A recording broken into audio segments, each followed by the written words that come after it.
Before we start today, I just wanted to mention that since this is the final episode of the 13-part Republic series, I've got a few announcements to make.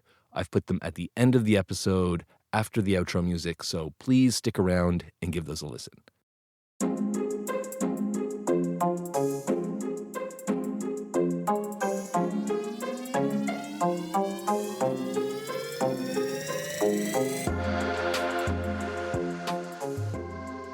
Today, the conclusion of Plato's Republic, a proof of the immortality of the soul, and the most important decision you'll ever make. I'm Cliff Mark, and this is Good in Theory.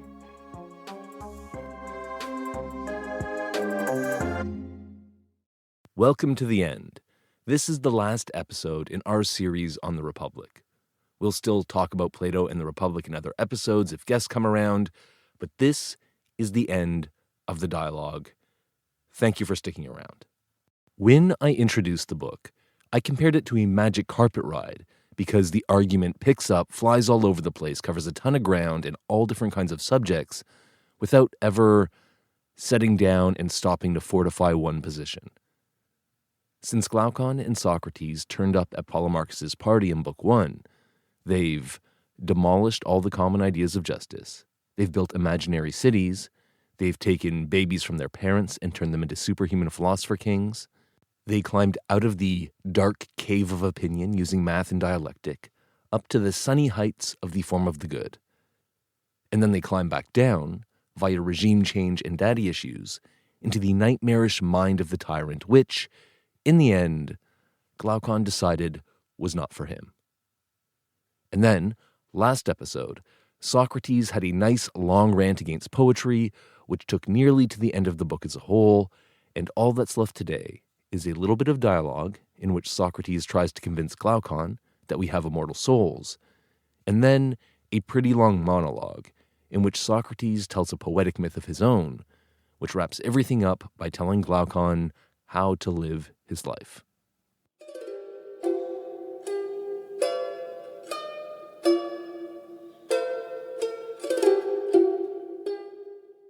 And we haven't even mentioned the greatest rewards of virtue. What could be even greater than what we've already established? Do you think anything that happens in a single lifetime is great compared to all of time? I guess not, but what do you mean? Haven't you ever noticed that our soul is immortal and never dies? What? No, by Zeus, Socrates. I've never noticed anything like that. How can you say that? Think about it this way. Everything that exists has its own particular evil that makes it worse and destroys it. You've got rot for wood, blight for grain, disease for the entire body. Okay, I get it. And if this special evil can't destroy a thing, nothing can. That seems likely. Well, what about the soul? Is there anything in particular that harms the soul?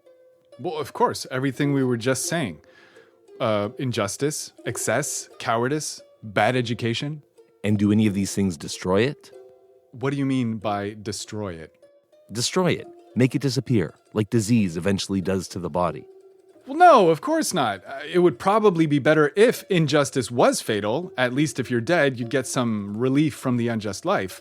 But it doesn't work that way. Injustice may kill others, but it makes the unjust person more alive and awake than ever. So if the soul's own specific evil can't kill it, how could anything else? I guess it can. Then we have to conclude that the soul is immortal. But it's not exactly like the soul we've been talking about, because we've been talking about the soul in life. And that has lots of parts, and it's all mixed up by its connection to the body. Looking at the soul in life is like looking at the statue of Glaucus in the sea. It's so worn away by the water and covered in shells and seaweed that it looks more like a beast than a man. The immortal soul is different. It's pure, unchanging. Think of the part of the soul that loves wisdom, and the kinds of things that this part of the soul likes, the divine and immortal things. And now imagine if the soul gave itself completely to these things that it loves. That's like pulling it out of the ocean and hammering off all the rocks and shells to reveal the true nature of the soul. But we've said enough about what the soul's like in life. I agree on that one. Good. And since we agree that justice is best for the soul, even if we have the Ring of Gyges, don't you think we should return everything that we took away at the beginning? How do you mean?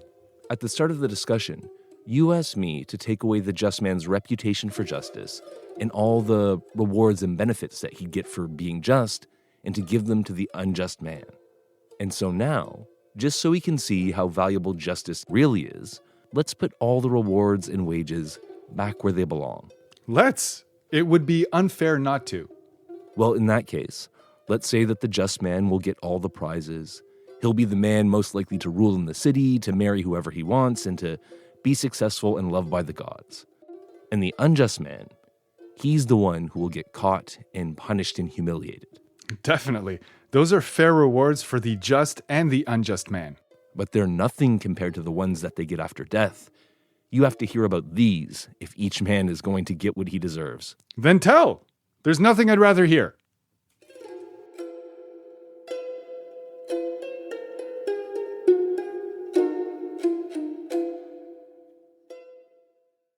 Throughout the Republic, Socrates has been building this three-part model of the soul that has reason, spirit, and appetite.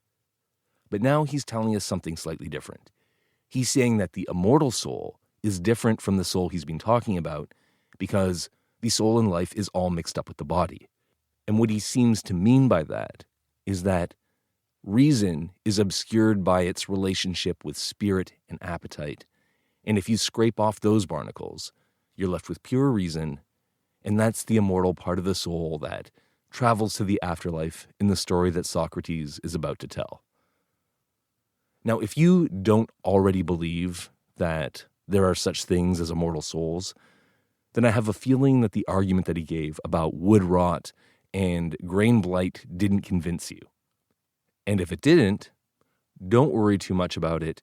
Myths don't need airtight philosophical proofs to get off the ground. You just need an excuse to believe in them. So instead of focusing on whether or not immortal souls exist, try to focus on what Socrates is trying to get across when he's talking about them. The next bit of dialogue is actually a monologue and the conclusion of the entire Republic. Socrates tells a myth about a soldier named who travels to the afterlife and then comes back to report on his experience. And before we jump into it, I want to give a little framework for interpreting the myth because it may seem odd that Socrates spent all of last episode complaining about poetic myths, and now he's going to close the whole show with one. Right before Socrates starts his story, he drops a clue about what he's up to that's very easy to miss if you were not born and raised in ancient Greece. He says, "I won't tell you a story of Alcinous," which is a reference to Homer's Odyssey. Alcinous is a king that Odysseus visits, and during his visit to that king, Odysseus tells a really long story about all his adventures, and it goes on for ages. So the term, a story of Alcinous, is an ancient Greek expression that basically means a rambling, long-winded tale. So Socrates is saying he's not going to do that. That's the surface meaning. But there's also more to it, because included in the long-winded story that Odysseus tells is a part where he talks about his journey to the underworld. So when Socrates says, "I won't tell you a story of Alcinous," he's setting us up to compare his story about the underworld to Homer's version. And so before we start, I want to tell you about Homer's version. It's intense. It's half horror movie and half tearjerker.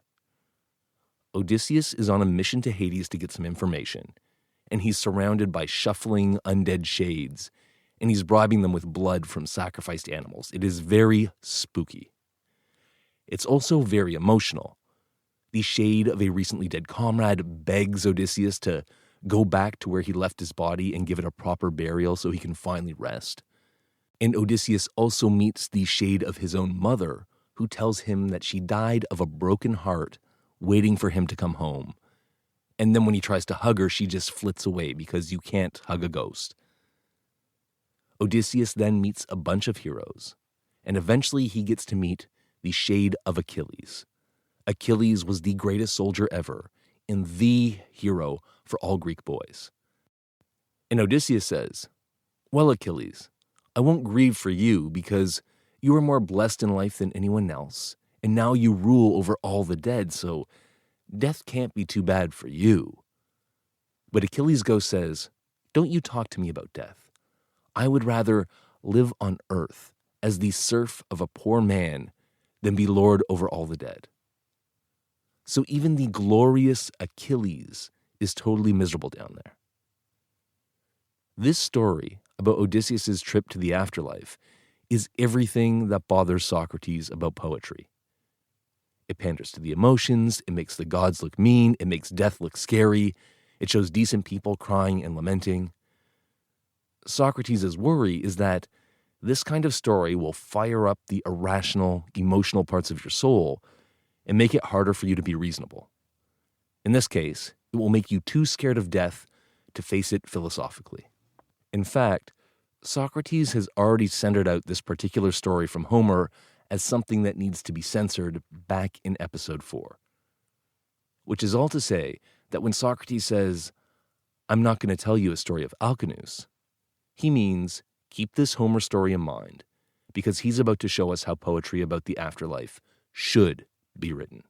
And you'll notice immediately that the Socratic version has a completely different vibe. His story isn't scary or sad, it's chill and spacey. It feels less like he's putting you on a roller coaster and more like he's giving you a puzzle to solve. There's a moral message in the story that requires a fair bit of interpretation and figuring out clues, and I'll talk about that after the myth. But Socrates also includes a ton of descriptive detail in the story. He describes the spindle of necessity, what's it made out of, how does it look. He puts in a lot of detail. He makes a point of saying how many days it takes for the souls to travel from spot to spot in the underworld, and makes all these little comments that I've mostly cut out because I don't really get them all and they would take forever to include. But all these little details have had Plato's readers trying to figure out what he meant for thousands of years. I think of the difference between the two kinds of poetry this way. Homeric poetry is trying to wring out your heart. Socratic poetry is trying to tease your brain.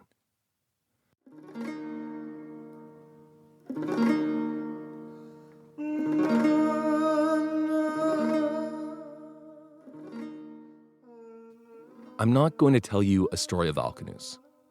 Instead, I'll tell you the story of was a Pamphylian soldier who died in battle, and it took 12 days for his friends to finally recover his body and bring it home and get it onto a pyre for his funeral. And that was when sat up in his own funeral pyre, came back to life, and told the story of his journey to the other world. Said that when he died, his soul traveled with a whole crowd of others to a strange place. On the left, there were 2 openings in the ground, an entrance and an exit. And on the right, there were 2 openings in the heavens. And in between the 2 sides, there were judges. As each soul got to the front of the line, the judges attached a sign that said "just" on the front of the souls who lived just lives, and he told them to go up to the heavenly entrance on the right. For the unjust souls, they pinned a sign with all their deeds on their back and sent them down into the earth. When got to the front of the line, the judges told him not to take either path, but just to look around and take it all in so he could report back to humankind. Didn't just see souls leaving on their journeys, he also saw them coming back. And as they arrived, they all gathered together on a big meadow like a public festival. And they found their old acquaintances, and they told all about their experiences on their journey. The ones who arrived from the underground path were all dusty and parched, and they were crying and lamenting because they had just finished a 1,000-year journey underground, where they were punished tenfold for every unjust act that they committed in life. And the souls that came from the upper path were clean and fresh, and they'd spent 1,000 years being rewarded with amazing experiences and sights of indescribable beauty. Heard some people asking about a famous tyrant from his own hometown that died 1,000 years ago.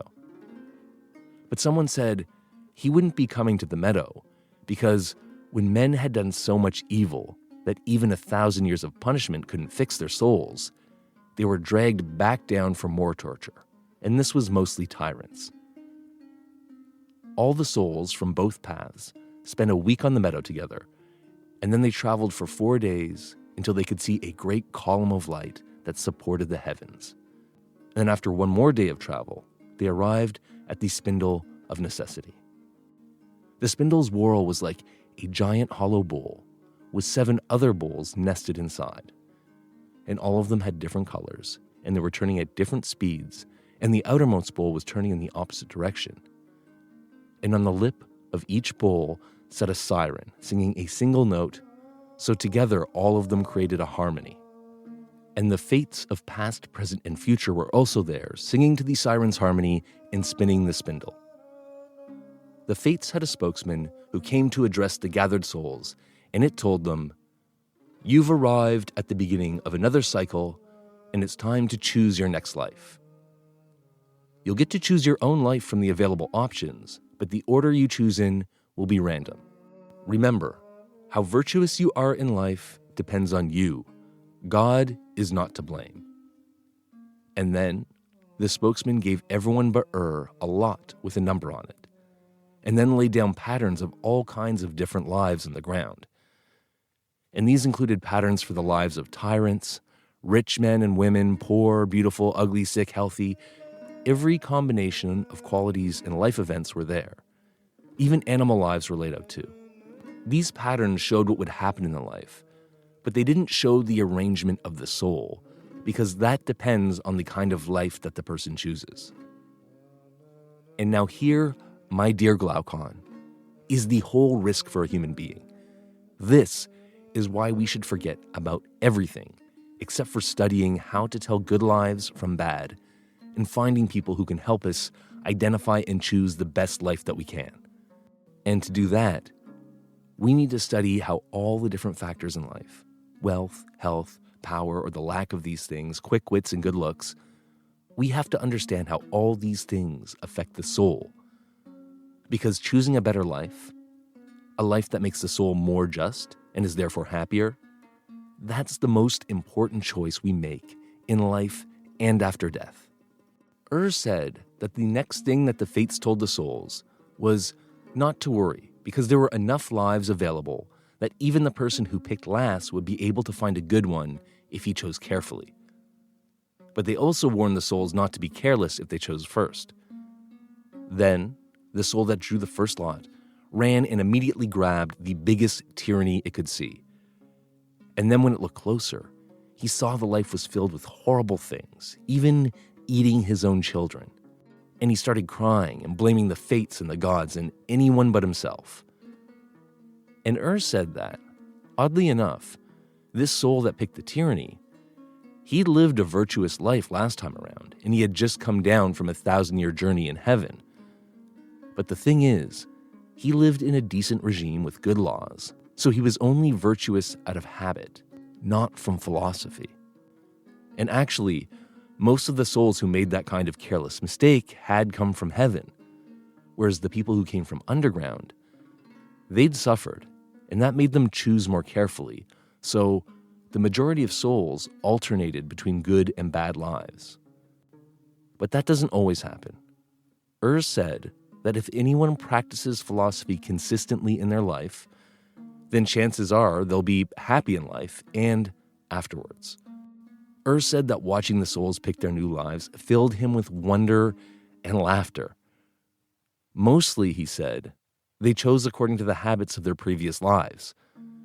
The soul of Orpheus, he was killed by a woman, and so he didn't want to be born by one, so he chose the life of a swan. Ajax chose the life of a lion. Agamemnon hated humankind too, so he chose the life of an eagle, and Atalanta took the life of a famous male athlete. The very last soul to pick was Odysseus. He remembered all the suffering of his life, and that had cured his love of honor. So he spent a long time looking through all the patterns of lives. Eventually, he found what he was looking for, It's a life that had been rejected by everyone else, but he said that even if he chose first, he would have picked it. It was the life of a private citizen who minds his own business. When all the souls had chosen lives, the fates spun them into irreversible threads, and the souls traveled together to the river of carelessness, and they drank a certain measure of water to make them forget what they'd seen, although some of them drank too much. Then, at midnight, there was a great earthquake and thunder, and all the souls were carried to their new births like shooting stars. But they stopped from drinking the water, and instead of traveling to a new life, he came back to his own body and woke up on his funeral pyre. And that, Glaucon, is how this story was saved and how it can save us if we believe it. If you ask me, we should all believe that the soul is immortal and can deal with all kinds of goods and evils. And we should always take the high road and be just so we can carry off all the prizes in this life and on our 1,000-year journey.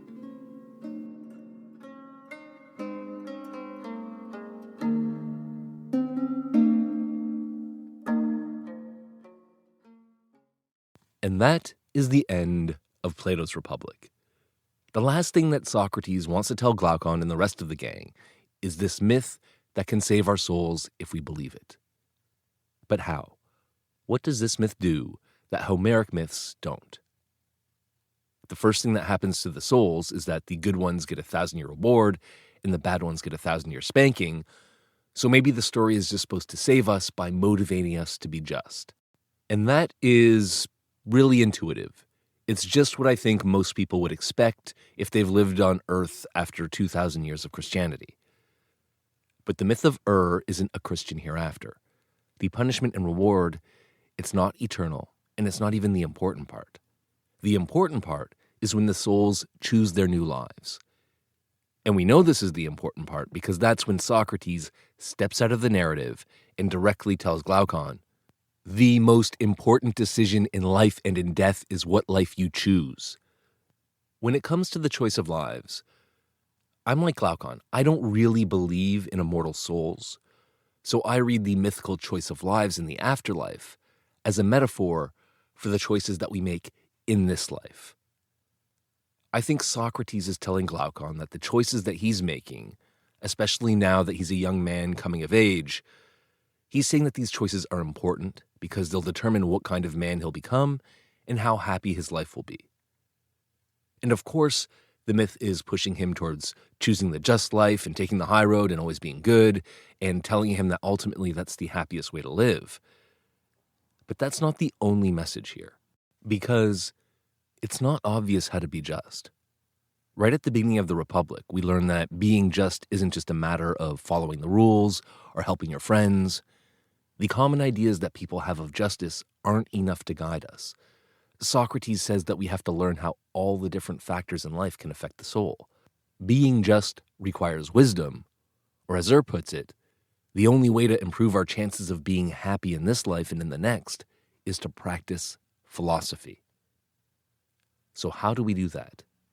How do we learn all the stuff that Socrates says we need to know in order to choose a good life? Well, this is what I think the other big message of the myth of is. I think that this myth is about education. And actually, it's the third myth about education in Plato's Republic, in which the characters start underground and then wake up to real life. The first one was the noble lie, also known as the myth of the metals. The kids in the ideal city, they started out with a musical and gymnastic education that was supposed to subconsciously shape their likes and their dislikes and their tastes.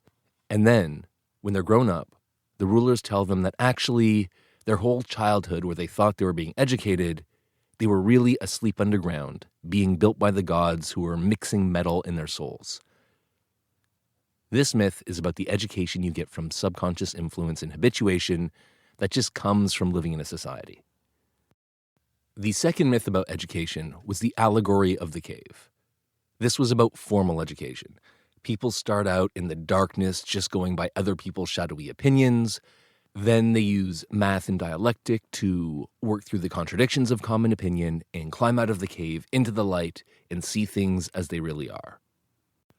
The third myth is the myth of Again, The souls start in the underworld.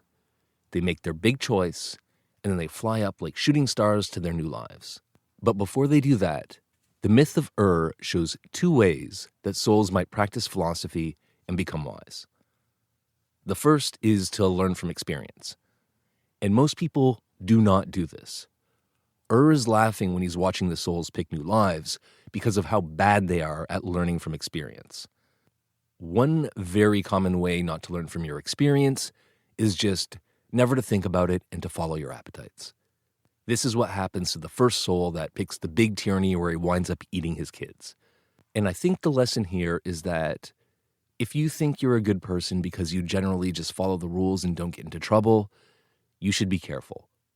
Because decent societies with good laws can kind of just keep everyone on side automatically. You can go along with the rules and never have to think about why the rules are there or why you really should be just or virtuous. The problem here, according to Socrates, is that if those social guardrails are ever taken away, this kind of unreflective person is in danger of driving right off the cliff. Another way of not learning from experience is just to follow the habits you've developed or to react emotionally to your experience. There's a whole series of characters in the myth that do this. Orpheus was killed by a woman, he winds up hating women, so he chooses to be born a swan. Atalanta, the female athlete, chooses the life of the male athlete, and so on. None of these people are really stepping back and thinking about what's good for their soul. They're just reacting to a happy or painful experience in their past. This is really common. I know that I make decisions this way, and I'm pretty sure that making this podcast was this kind of decision. The last guy to pick is Odysseus, and he's the one who shows how to learn from experience. It's not easy. Odysseus' life was full of suffering and sorrows, and he was not a very just person. But all that suffering cured him of the love of honor that got him into so much trouble in the first place, and it made him think really hard about what kind of life he'd choose next. So it seems like the key to practicing philosophy on your own experience is to try to let go of the irrational passions that tend to motivate you, to step away from your habits and your trauma, and to reflect on what would really be best for you. And I like this bit because Odysseus' story also implies that you're more likely to learn and become wise from a really varied and not entirely by-the-book kind of life than you would from being a perfect rule-following goody-goody all the time. The other way that the myth shows us that we can practice philosophy is by learning from each other. After the 1,000-year journey of punishment or reward, all the souls get together on a big meadow, and they can see what happened to everyone. The ones who've suffered are dusty and worn, and they have a big sign of all the bad things they did pinned to their back. And the ones who've lived justly are clean and fresh. And they all get together, and they talk, and they swap stories, and then they travel together to the spindle. This is what they're doing before they choose a new life. And this is the kind of philosophizing that Socrates practiced in his life. He would just walk around Athens, looking for people he could learn from, and then he would question them about their lives and the condition of their souls. And so I think the myth is recommending this as a way to learn how to distinguish good lives from bad. I said that the myth of is like the myth of metals and the myth of the cave because they're all about education. But there's also an important difference. The other two myths are about how education should work in the ideal city and speech. This is where philosopher kings learn their philosophy through perfectly designed musical and dialectical education programs. And that means it's too late for Glaucon and Adeimantus or anyone else who grew up in Athens or anywhere else for that matter. But the myth of is different. It shows us a kind of philosophical education that is available in an imperfect world, and especially in a democracy. For one, the real world makes a much better school of hard knocks than Socrates' utopia. Odysseus had to go through a decade of war and a decade of being chased around the Mediterranean by Poseidon before he got wise. And you just don't get those kinds of experiences if you're being raised as a philosopher king. And even though Socrates, throughout the whole book, is really hard on democracy for all the ways it falls short of the city and speech, democracy is still the absolute best environment to do Socrates' style of philosophy. And that's because democracies are diverse. They're full of different kinds of people with different experiences that you can learn from. The agora in Athens is kind of like the big meadow in the afterlife in the myth of Ur. Compare that to how it might be in the city and speech. Because I just can't imagine that a bunch of soldier mathematicians who are brainwashed since the day they were born would make great chat. So it kind of fits to me that Socrates closes the Republic with this myth. Because when the party at Polemarchus is over, Glaucon and Socrates and Adeimantus and the whole gang are going to go back up to Athens, and so are Plato's readers when they're done with the book. And the final message that Socrates leaves us with is an exhortation to philosophy. Not the kind of philosophy that you need 20 years of geometry lessons just to get started in, but the kind that Glaucon and the others can practice on the walk home, and that you can practice with anyone who's willing to talk to you.